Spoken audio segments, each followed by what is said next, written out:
Então, galera,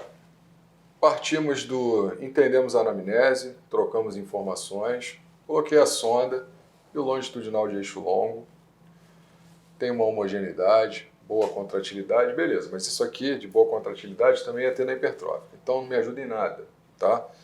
E aí eu vou entender qual esporte que é jogador de futebol. Ah, jogador de futebol é tudo igual. Aí a gente já começa no primeiro erro, né?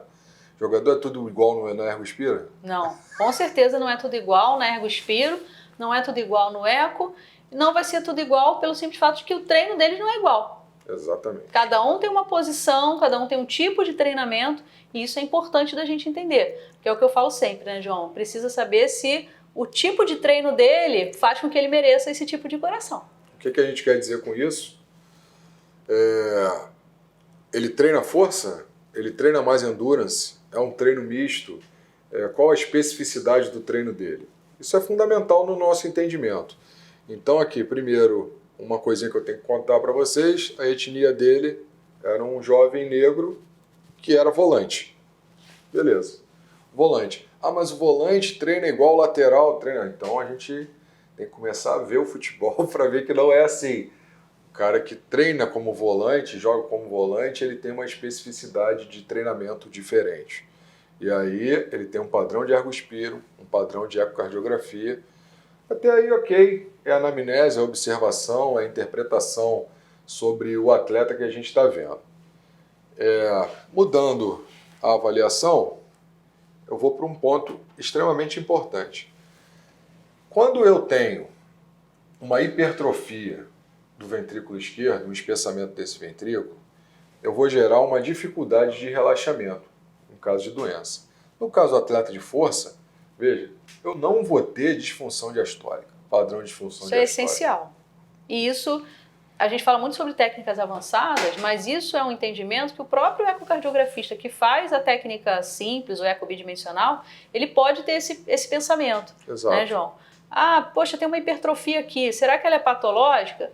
Em geral, a hipertrofia patológica, né, da miocardiopatia hipertrófica, ela vai estar acompanhada de um déficit de relaxamento, coisa que o atleta não é para ter.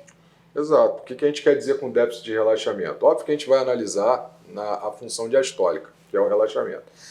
Mas, se você enrijece o músculo, você faz uma musculação, você fica mais forte.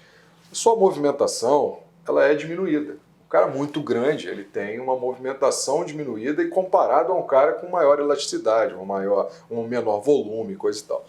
Então, ele tem uma espessura aumentada. Será que isso interfere no relaxamento?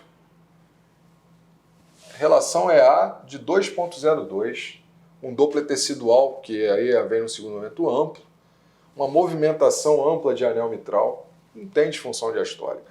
Se não tem disfunção diastólica, já me fala a favor de uma normalidade. Então aí eu já olho e falo, cara, vou ver direitinho isso, como é que está o enchimento do átrio esquerdo e tudo. Então a gente não pode utilizar uma medida, uma análise quantitativa, uma análise qualitativa, com um valor de referência e aquilo servir como o correto total. Vamos começar no passo a passo e a gente vai entender isso, né? Acho que é importante entender que a miocardiopatia hipertrófica, que é sobre o que a gente está falando, é uma doença. E em sendo uma doença, o diagnóstico não é só anatômico, é um diagnóstico também funcional. Então, só medir parede e falar, olha, é hipertrófica, chance grande de errar. Não só no atleta, mas também no paciente hipertenso, em outras doenças que geram uma hipertrofia ventricular esquerda, né? Isso aí. Então a gente começou a entender o padrão de função.